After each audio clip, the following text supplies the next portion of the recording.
Hello and welcome to smart IAS foundation. This is the 4th of November का pre secure क्या है, मैं आपको ऑलरेडी अपने पिछले वीडियोस में एक्सप्लेन करने का कोशिश कर चुका हूं। जो सबसे इंपॉर्टेंट करंट अफेयर्स है, जो सबसे इंपॉर्टेंट करंट अफेयर्स रहे हैं पिछले दिन के, उनसे हम लोग क्वेश्चन को सॉल्व करने की कोशिश करते हैं। इसमें से बहुत से क्वेश्चन आपके स्टैटिक पोर्शंस के भी निकल के आते हैं, जो एग्जाम पॉइंट ऑफ व्यू के बहुत ही ज्यादा इंपॉर्टेंट है। तो मैं थोड़ा सा आपको एक बात समझा दूं कि we are in the month of November 5। आज 5th ऑफ नवंबर को मैं रिकॉर्ड कर रहा हूँ इस क्लास को, इस वीडियो को। 5th नवंबर के आसपास हमारे पास 50 दिन और बचते हैं जब हमारा प्रीलिम्स का नोटिफिकेशन आएगा अगले साल का। तो what we need to do, we need to update and upgrade our preparation with respect to prelims। तो जिन लोगों का पहले प्रीलिम्स क्वालिफाई नहीं हो चुका है, या फिर वैसे लोग जिनका प्रीलिम्स बहुत कम मार्जिन से क्वालिफाई हुआ है, what they need to do, they need to focus थोड़ा सा ऑन प्रीलिम्स। तो अपने प्रीलिम्स ओरिएंटेड प्रिपरेशन स्टार्ट कर दो, और इसी प्रोसेस में आपको प्री सिक्योर और जो हमारा डेली करंट अफेयर्स है, इसके जो एनालिसिस हैं, ये आपको बहुत इंपॉर्टेंट रोल प्ले करेंगे, right. At the same time prelims के प्रिपरेशन के लिए बाहर मतलब प्रीलिम्स के प्रिपरेशन में बहुत ज्यादा टाइम, अपने आप को ये मत सोचना कि कम टाइम में प्रीलिम्स का प्रिपरेशन हो जाएगा। प्रीलिम्स का पेपर अब पहले जैसा बिल्कुल नहीं आता। पिछले 2 सालों से पेपर बहुत ही ज्यादा यूपीएससी सेंट्रिक है, तो आपको एटलीस्ट 100 डेज तो देना ही पड़ेगा फॉर योर प्रीलिम्स प्रिपरेशन, ठीक है। तो ये बात आप समझ लो।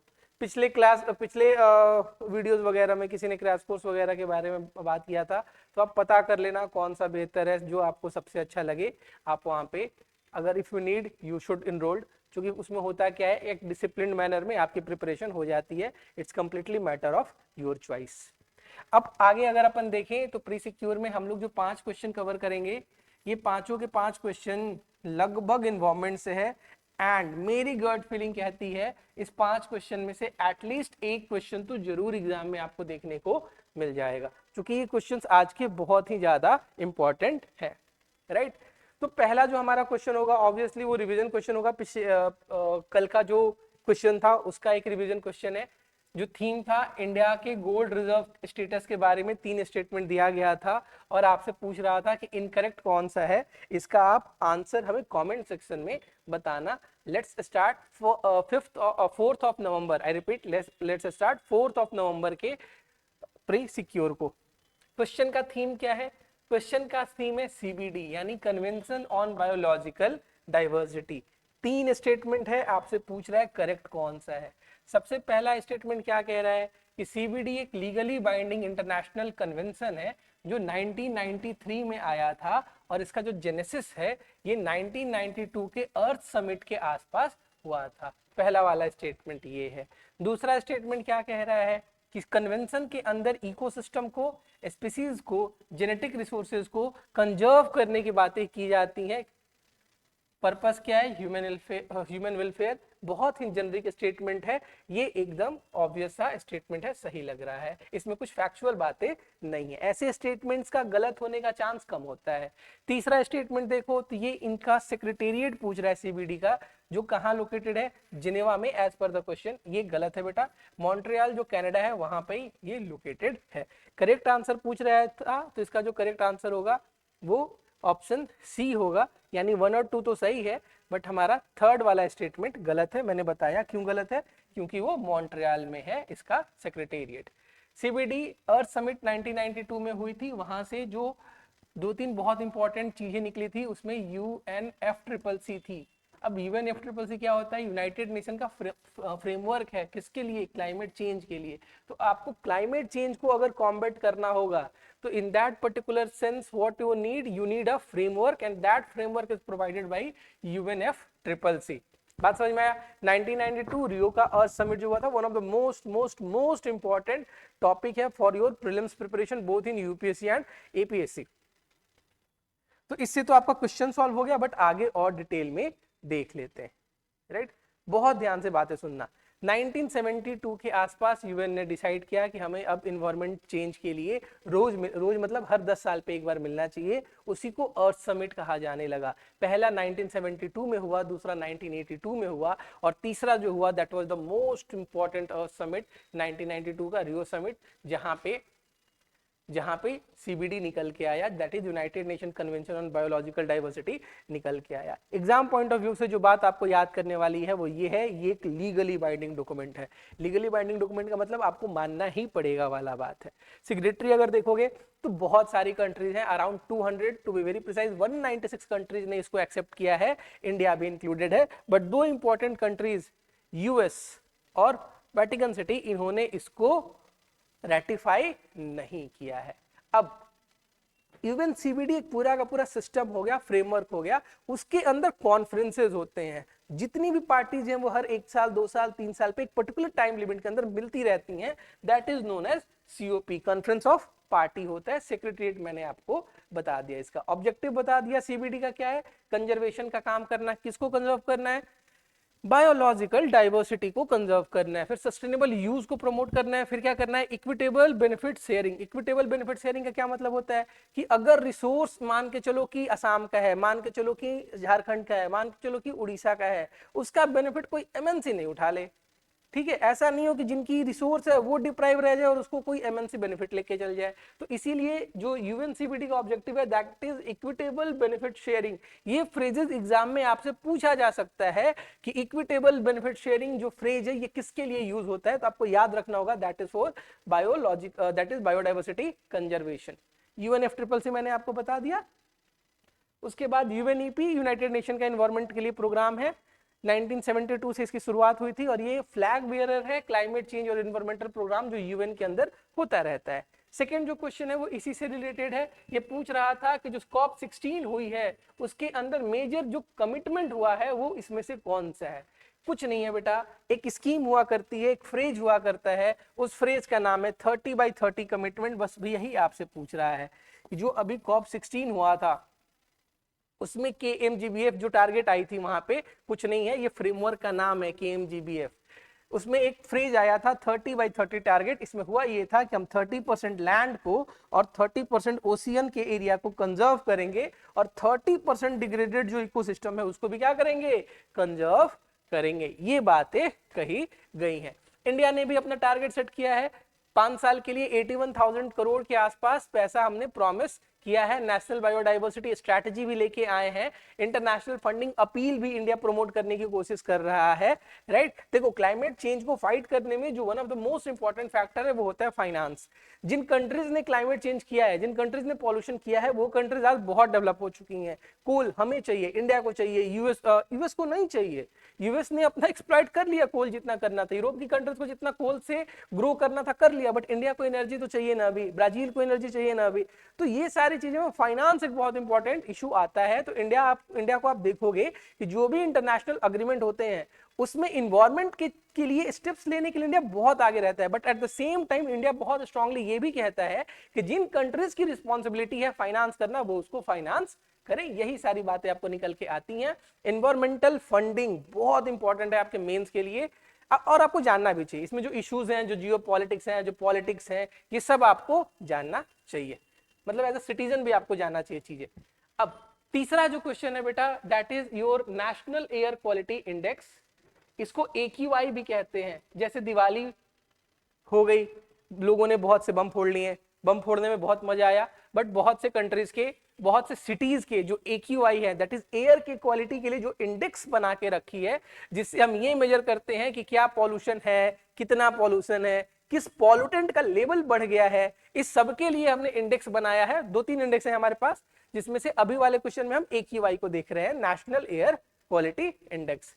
कह रहा है कि 6 कैटेगरीज है, good, satisfactory, moderately polluted, poor, very poor और सीवियर। ठीक है भैया।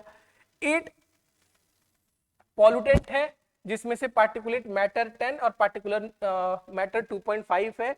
फिर हमारे पास नाइट्रोजन डाइऑक्साइड है, सल्फर डाइऑक्साइड है और मीथेन है। ये स्टेटमेंट बहुत इंपॉर्टेंट है। मैं AQI के जो पॉल्यूटेंट है वो मैं आपको अभी डिस्कस करूंगा आपके साथ, तब ये स्टेटमेंट और क्लियर हो जाएगा। और तीसरा AQI is primarily used to communicate potential health impact associated with air quality level। पूछ रहा है कि इसमें से कौन सा स्टेटमेंट करेक्ट है, आप वो बता दो। तो अगर आप ध्यान से इसको देखोगे, ध्यान से अगर आप देखोगे तो पहला स्टेटमेंट सही है, 6 कैटेगरीज ही होती हैं। सेकेंड वाला स्टेटमेंट करेक्ट नहीं है। रीजन क्या है, मीथेन इंक्लूडेड नहीं है। जो पॉल्यूटेंट है वो कौन कौन से हैं, PM2 है 10 और 2.5, फिर NO2 है, SO2 है, CO है, O3 है, NH3 है और PB है, PB इज लेड। याद रखना बेटा CO2 नहीं है। This is most most most important point that you should remember for your exam कि CO2 इस लिस्ट में नहीं है। AQI मेजर करने में CO2 को नहीं लेते हैं। उसके बाद ऑब्वियस सा बात है, एयर क्वालिटी इंडेक्स हमें क्यों चाहिए, ताकि लोगों को समझाया जा सके, बताया जा सके, ये सारी बातें। अब जो हम AQI मेजर करते हैं वो कैसे मेजर करते हैं, वो इस ग्राफ से आप समझने की कोशिश करना। सबसे पहला कैटेगरीज है हमारी, राइट। ये हमारे पॉल्यूटेंट है, PM10, PM2.5, NO2, O3, CO, SO2, NH3, PB। अब ये इसके लेवल है कि अगर 0 to 50 है तो गुड कैटेगरी में है, बट 430 प्लस चला गया तो सीवियर के कैटेगरी में चला गया। ये चार्ट आपको याद करने की जरूरत नहीं है, बट ये पॉल्यूटेंट याद जरूर कर लेना, एग्जाम के लिए इंपॉर्टेंट है। एक दो बार देख लोगे तो क्लियर भी हो जाएगा एक्चुअली। तो ये जो एयर क्वालिटी इंडेक्स जो लॉन्च की गई थी, इसको 2014 में लॉन्च किया गया था। थीम था 1 नंबर 1 कलर 1 डिस्क्रिप्शन। इंटरनेशनलाइज तो गलत वर्ड हो जाएगा, नेशनलाइज करने की कोशिश हुई थी पॉल्यूशन के मेजर करने के तरीके को। पॉल्यूशन कितना है, कितना ज्यादा होना चाहिए, लेवल से कितना ऊपर उठ गया है, इसको हवा में बोलने से काम नहीं चलेगा। तो एक साइंटिफिक इंडिकेटर बनाया गया था यूजिंग दीज फॉलोइंग 8 पॉल्यूटेंट, जिसमें मैं 3-4 बार बता चुका हूं क्या है क्या नहीं है। याद रखना CO2 नहीं है, मीथेन नहीं है, एग्जाम में यहीं पे आपको फंसाया जाएगा। ठीक है, कैटेगरीज सारी डिस्कस हो गई हैं। CPCB इसके लिए जो बोर्ड है वो रिस्पॉन्सिबल है। अब दूसरा जो इंडेक्स आता है that is NAAQS, that is national ambient air quality index, NAAQS। उसके बारे में पूछा जा रहा है कौन कौन से पॉल्यूटेंट है, कौन कौन से पॉल्यूटेंट नहीं है। सीधे चलते हैं, कौन कौन से पॉल्यूटेंट है, कौन कौन से पॉल्यूटेंट नहीं है, उसको देख लेते हैं। वहां पे जो 8 हुआ करते थे, यहाँ पे 4 और ऐड हो जाएंगे। कौन कौन से? पार्टिकुलेट मैटर 10 है, 2.5 है, NO2 है, SO2 है, कार्बन मोनोऑक्साइड है, ओजोन है, अमोनिया है, बेंजीन है, बेंजोफाइरिन है, आर्सेनिक है, निकल है। अब आपका डाउट आएगा सर इसको याद करना होगा क्या? आंसर है हाँ बेटा, याद करना होगा, कोई ऑप्शन नहीं है। ठीक है, एक बार मैच करना कि AQI में और AAQS में क्या रिलेशन है, कितनी सिमिलैरिटीज वगैरह है, वो आप लोग देख लेना। फिर उसके बाद हमारा लास्ट जो क्वेश्चन है वो है नमो दीदी ड्रोन स्कीम के बारे में। गवर्नमेंट ने बहुत जोर शोर से इस स्कीम को लॉन्च किया है, और ध्यान देना यहाँ पे आपसे इनकरेक्ट पूछ रहा है। पहला स्टेटमेंट है कि इसको लॉन्च किया गया है DAY NRLM इनिशिएटिव के अंदर, जो दीनदयाल उपाध्याय अंत्योदय योजना के अंदर, नेशनल रूरल लिवलीहुड मिशन के अंदर इसको लॉन्च किया गया है। एम क्या है? जो विमेन सेल्फ हेल्प ग्रुप है इनको ड्रोन प्रोवाइड करना, ताकि एग्रीकल्चर में इफिशियंसी आ सके, और इन विमेन के जो सेल्फ हेल्प ग्रुप है उसके लिए एक नया सोर्स ऑफ इनकम। और तीसरा है कि जो बॉडी रिस्पॉन्सिबल है वो केवल और केवल मिनिस्ट्री ऑफ एग्रीकल्चर है। थर्ड वाली स्टेटमेंट गलत है बेटा, केवल और केवल हमारी मिनिस्ट्री ऑफ एग्रीकल्चर नहीं है, इसको और भी मिनिस्ट्री, जैसे गांव में बेसिकली तो मिनिस्ट्री ऑफ रूरल डेवलपमेंट भी इसको सपोर्ट करेगा पार्टनरशिप के साथ, इस स्कीम में वो है। पहला और दूसरा स्टेटमेंट करेक्ट है। नमो ड्रोन दीदी स्कीम, मतलब दीदी जो है वो ड्रोन उड़ाएंगी, कहां पे उड़ाएंगी? एग्रीकल्चर वाले रीजन, मतलब जहां पे एग्रीकल्चर वगैरह में ड्रोन वगैरह का जो यूज होता है ना, वहां पे वुमेन एम्पावरमेंट वगैरह को भी प्रमोट करने के लिए एक स्कीम से 2-3 ऑब्जेक्टिव को फुलफिल करने के लिए सेल्फ हेल्प ग्रुप का भी हेल्प हो जाएगा, वुमेन को भी एम्पावरमेंट हो जाएगी, न्यू सोर्स ऑफ इनकम मिल जाएगी, एग्रीकल्चर में ड्रोन का यूज होगा जिससे एग्रीकल्चरल एफिशिएंसी भी बढ़ जाएगी। इन सारे ऑब्जेक्टिव के साथ गवर्नमेंट ने इस प्रोग्राम को लॉन्च किया है, प्रधानमंत्री जी ने इसको लॉन्च किया था। और 80% जो फाइनेंशियल असिस्टेंस है वो सेंट्रल गवर्नमेंट देगी 8 लाख रुपीस पर ड्रोन के लिमिट तक। उसके बाद इसके लिए नेशनल एग्रीकल्चरल इंफ्रास्ट्रक्चर फंड जो है वहां से रिमेनिंग कॉस्ट वगैरह भी मिल जाएगा, 3% का इंटरेस्ट वगैरह भी माफ कर दिया जाएगा। पैकेज में क्या क्या है this is not that important, हाँ एग्रीकल्चर में यूज हो रहा है ये बात आपको याद करना पड़ेगा। बाकायदा ट्रेनिंग वगैरह वाली भी प्रोविजन है, not that very important for your mains point of view. 2-3 चीजें बहुत इंपॉर्टेंट है। स्कीम किसके लिए है? सेल्फ हेल्प ग्रुप, वो भी विमेन सेल्फ हेल्प ग्रुप। काम क्या करेगा? एग्रीकल्चर में प्रोडक्टिविटी बढ़ाएगा और वुमेन के लिए सोर्स ऑफ इनकम वगैरह भी करेगा। मिनिस्ट्री कौन सी है? Ministry of agriculture along with ministry of हमारी कौन सी? Rural development. अब मेरी बात आप थोड़ी सी ध्यान से सुन लो। आज का उम्र क्या क्या है? आपको 1972 और 1992 का जो अर्थ समिट हुआ है, अर्थ समिट जो हुआ है उसके आउटकम बता दो आप, पहली बात। दूसरी बात आप क्या कर सकते हो? दूसरी बात आप कॉन्स्टिट्यूशन का जो शेड्यूल्ड है, जितने शेड्यूल हैं वो सारे के सारे शेड्यूल आप हमें बताना, राइट, कमेंट के अंदर।